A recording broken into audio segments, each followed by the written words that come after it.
ദൈവനാമത്തിന് മഹത്വം ഉണ്ടാകട്ടെ. ഇന്നുവരെ ജീവിപ്പാൻ ദൈവം തന്ന ഉപകാരങ്ങളെ ഓർത്ത് സ്തോത്രം ചെയ്യാം. ഞാൻ കുര്യൻ എം ചാക്കോ. ഒരു രാഷ്ട്രീയ നേതാവിന്റെ വാചാലമായ പ്രസംഗം കേൾപ്പാൻ ഇടവന്നു. കഴിഞ്ഞ വർഷങ്ങളിലെ ഭരണപരിഷ്കാരങ്ങളും നേട്ടങ്ങളും എടുത്തു കാണിച്ച് മനോഹരമായി വിഷയം അവതരിപ്പിച്ചു. എടുത്ത് പർവ്വതീകരിച്ചത് എന്തെന്നാൽ ഹൈവേ വികസനവും അതിനോട് ബന്ധപ്പെട്ട കാര്യങ്ങളുമായിരുന്നു. തിരുവനന്തപുരത്തു നിന്ന് പാലക്കാട് വരെയുള്ളതും ഇടപ്പള്ളിയിൽ നിന്ന് കാസർഗോഡിനുള്ളതും പ്രസംഗ വിഷയത്തിൽ ഉൾപ്പെട്ടിരുന്നു. ഈ സർക്കാരിന്റെ കാലത്താണ് ഇത്ര ബൃഹത്തായ വികസനം നമ്മുടെ നാട്ടിലുണ്ടായത് എന്ന് എല്ലാവരുടെയും ഓർമ്മയിൽ ഉണ്ടായിരിക്കണമെന്ന് പറഞ്ഞ് പ്രസംഗം അവസാനിപ്പിച്ചു. കേൾവിക്കാരായ നല്ല ശതമാനം പേരും കൈയടിച്ചു. നമ്മുടെ സർക്കാർ നമ്മുടെ നാടിന്റെ വികസനം ലക്ഷ്യമാക്കി പ്രവർത്തിക്കുന്ന സർക്കാരാണ് എന്ന് മനസ്സിലാക്കി അണികൾ പിരിഞ്ഞു. കേന്ദ്രം ഭരിക്കുന്ന സർക്കാർ ഒന്ന്, കേരളം ഭരിക്കുന്ന സർക്കാർ വേറൊന്ന്. ഏതു സർക്കാരാണ് ഹൈവേ വികസനം പോലെ രാജ്യത്തിന് മുഴുവനും ബാധകമായിരിക്കുന്ന വികസനത്തിന് കാരണക്കാർ എന്ന് വ്യക്തമാക്കാതെ കേൾവിക്കാരുടെ മുമ്പിൽ പുകമറ സൃഷ്ടിച്ച് നമ്മുടെ സർക്കാർ എന്നു പറഞ്ഞ് പ്രസംഗകൻ മുമ്പോട്ട് പോയി. സാധാരണക്കാരായ മനുഷ്യർ നമ്മുടെ സർക്കാർ എന്നുള്ളത് യോഗം സംഘടിപ്പിച്ച ആൾക്കാർ അടങ്ങുന്ന സർക്കാർ എന്ന് മനസ്സിലാക്കി വികസനം കൊണ്ടുവന്ന സർക്കാരിന് ഇനിയും വോട്ട് കൊടുക്കാമെന്ന് തീരുമാനിച്ച് അവർ മുമ്പോട്ട് നീങ്ങി. ജനത്തെ സംബന്ധിച്ച് പപ്പു ഊതിയാലും വേണ്ടില്ല, പരമു ഊതിയാലും വേണ്ടില്ല, ഊത്ത് കേൾക്കണം, അത്ര തന്നെ. ലൂക്കോസ് സുവിശേഷം 10:17 മുതൽ 20 വരെയുള്ള വാക്യങ്ങളിൽ യേശു കർത്താവ് അപ്പോസ്തലന്മാരെ വേർതിരിച്ച് നിർത്തിയതിനു ശേഷം വേറെ 70 പേരെ വിളിച്ച് വേർതിരിച്ച് താൻ ചെല്ലുവാനുള്ള പട്ടണങ്ങളിലേക്കും സ്ഥലങ്ങളിലേക്കും അവരെ തനിക്ക് മുമ്പായി ഈരണ്ടായി അയച്ചു. അവർ തിരിച്ചു വന്ന് കർത്താവിനോട് പറഞ്ഞത്, നിന്റെ നാമത്തിൽ ഭൂതങ്ങളും ഞങ്ങൾക്ക് കീഴ്പ്പെടുന്നു എന്നാണ്. അപ്പോൾ കർത്താവ് അവരോട് പറഞ്ഞത്, സാത്താൻ മിന്നൽ പോലെ ആകാശത്തു നിന്ന് വീഴുന്നത് ഞാൻ കണ്ടു. പാമ്പുകളെയും തേളുകളെയും ശത്രുവിന്റെ സകല ബലത്തെയും ചവിട്ടുവാൻ ഞാൻ നിങ്ങൾക്ക് അധികാരം തരുന്നു. ഒന്നും നിങ്ങൾക്കൊരിക്കലും ദോഷം വരുത്തുകയില്ല. എങ്കിലും ഭൂതങ്ങൾ നിങ്ങൾക്ക് കീഴടങ്ങുന്നതിലല്ല, നിങ്ങളുടെ പേര് സ്വർഗത്തിൽ എഴുതിയിരിക്കുന്നതിനാൽ അത്രേ സന്തോഷിക്കേണ്ടത് എന്നു പറഞ്ഞു. ആ 70 പേർക്കുണ്ടായ സന്തോഷത്തിന് കാരണം ഭൂതങ്ങള് കീഴ്പ്പെടുത്തുവാനുള്ള ശക്തി തങ്ങൾക്ക് ലഭിച്ചിരിക്കുന്നു എന്നറിവിലാണ്. പൂർണ്ണമായി ഭാവിയിൽ സംഭവിക്കാനിരിക്കുന്നതിന്റെ ഭാഗികമായ ഒരു വെളിപ്പെടുത്തലാണ് അപ്പോൾ സംഭവിച്ചത്. വെളിപ്പാട് പുസ്തകം 12:7 മുതൽ 9 വരെയുള്ള വാക്യങ്ങളിൽ ആ വിവരം വെളിപ്പെടുത്തിയിട്ടുണ്ട്. മിഖായേലും അവന്റെ ദൂതന്മാരും ചേർന്ന് സാത്താനെ ഉയരത്തിൽ നിന്ന് പുറത്താക്കും. കർത്താവിന്റെ മനോഹരമായ രാജവാഴ്ചയ്ക്ക് മുമ്പ് ഇത് സംഭവിക്കും. ആ 70 പേരോടുള്ള സംഭാഷണത്തിൽ അഹങ്കാരത്തിനെതിരെയുള്ള ഒരു മുന്നറിയിപ്പുമുണ്ട്. ഭൂതങ്ങൾ നിങ്ങൾക്ക് കീഴടങ്ങുന്നത് കണ്ട് തലക്കനം വയ്ക്കരുത്. പാപത്തിന്റെ ഉത്ഭവം അഹന്തയിൽ നിന്നാണ്. ലൂസിഫർ സ്വർഗത്തിൽ നിന്ന് തള്ളപ്പെടുവാൻ കാരണമായ പാപം അതാണ്. ഈ അപകടത്തിൽ പെടാനുള്ള സാധ്യത നിങ്ങൾക്കുമുണ്ട്. അതിനാൽ സൂക്ഷിച്ചു കൊള്ളണം എന്ന ഭയനിർദ്ദേശവും അവിടെ ഉണ്ട്. ഗദര ദേശത്തെ ഭൂതഗ്രസ്തനെ കുറിച്ച് മർക്കോസിന്റെ സുവിശേഷം 5:1 മുതൽ വായിക്കുന്നു. അവന്റെ പാർപ്പ് കല്ലറയിലായിരുന്നു. ആർക്കും ബന്ധിക്കുവാൻ കഴിയാത്ത വിധം ശക്തനുമായിരുന്നു. ചങ്ങലയും വിലങ്ങും ഉണക്കച്ചുള്ളി കണക്കെ ഒടിച്ചു കളയുമായിരുന്നു.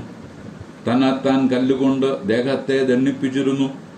അനവധി ഭൂതങ്ങളെ ആൾ വഹിച്ചിരുന്നു. തന്മൂലം മറ്റു മനുഷ്യരെക്കാൾ ബഹുമടങ്ങ് ശക്തനുമായിരുന്നു.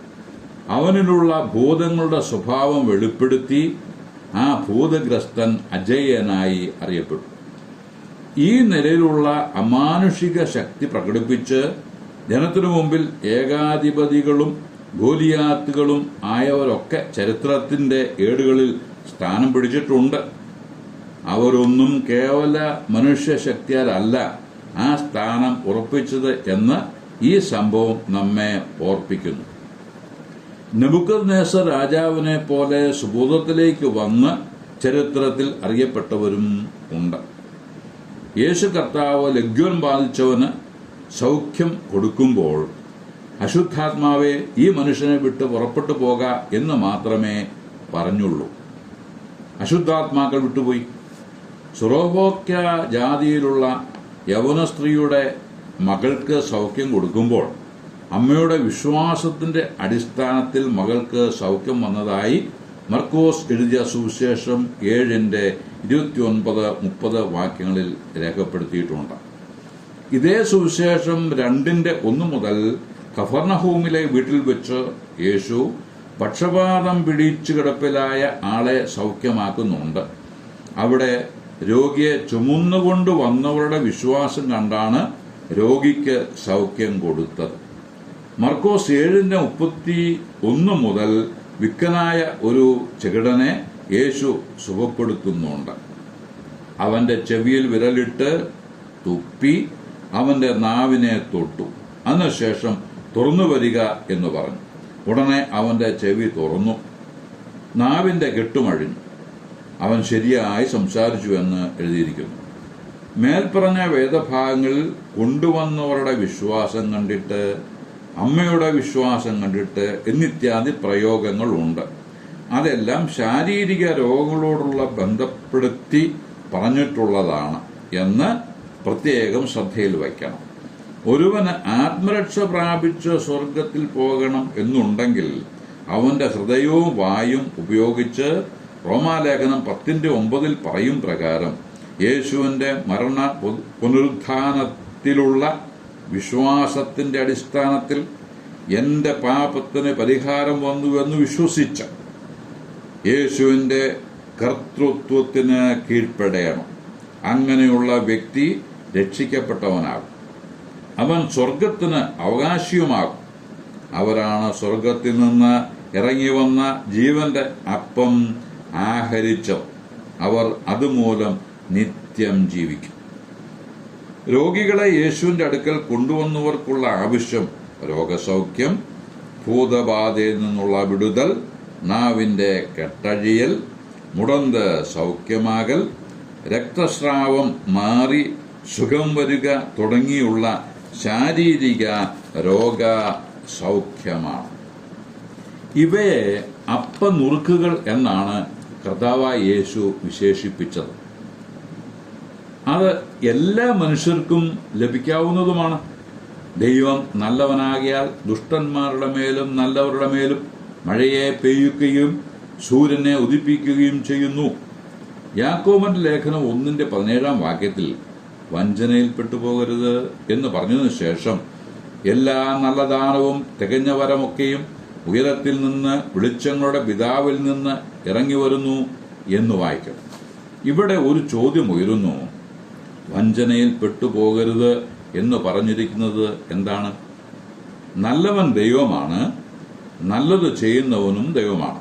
എന്നാൽ ചിലതെല്ലാം പിശാചും ചെയ്തു തരും എന്ന് ചിന്തിച്ച് ചിലരെല്ലാം പിശാചിന്റെ പിന്നാലെ പോയി വഞ്ചിതരായിട്ടുണ്ട്.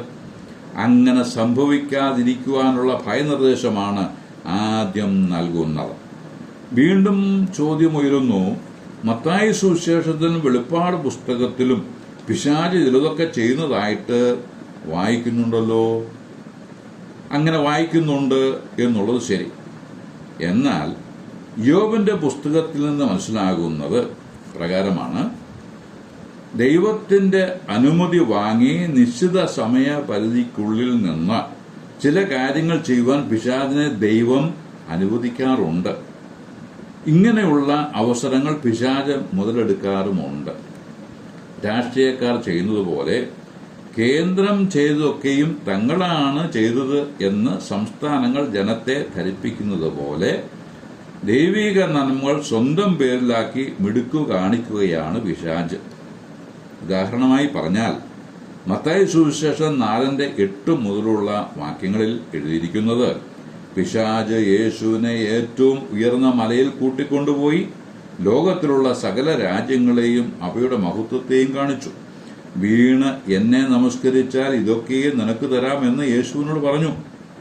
യേശു പിശാചിനെ തന്റെ അടുക്കൽ നിന്ന് ഓടിച്ചു. ലോകവും അതിലുള്ളതൊക്കെയും ഉണ്ടാക്കിയത് ദൈവമാണെന്നും താനാണ് സ്വർഗത്തിന്റെയും ഭൂമിയുടെയും നാഥനെന്നും അവിടെ നിന്നാണ് എല്ലാവർക്കും ജീവനും ശ്വാസവും സകലതും നൽകുന്നത് എന്നും ഉൽപ്പത്തി പുസ്തകത്തിലുള്ളത് കൂടാതെ പ്രവൃത്തിയുടെ പുസ്തകം 17-24-25 വാക്യങ്ങളിലും വ്യക്തമായി പറഞ്ഞിട്ടുണ്ട്. ഇത് കണ്ടിട്ടും കണ്ടില്ല എന്ന് നടിച്ച് പിശാചും അവന്റെ പിണിയാളുകളും എല്ലാം താനേ മുളച്ചതാണെന്ന് നിരീശ്വരന്മാരും അതിനുള്ള സാധ്യതയാണുള്ളത് എന്ന് യുക്തിവാദികളും എന്തുകൊണ്ട് അങ്ങനെ ആയിക്കൂടാ എന്ന് ശാസ്ത്ര സാഹിത്യ പരിഷത്തുകാരും ആകാശത്തെ കുത്തി ചോദിക്കുകയാണ്. എന്നാൽ വചനം പറയുന്നു, എല്ലാം അതതിന്റെ സമയത്ത് ദൈവം നന്നായി ചെയ്തു എന്ന്. സഭാപ്രസംഗി 3:11 അത് വായിക്കുന്നുണ്ട്. കൂടാതെ മർക്കോസ് 7:37 കർത്താവ് സകലവും നന്നായി ചെയ്തുവെന്ന് എഴുതിയിരിക്കുന്നു.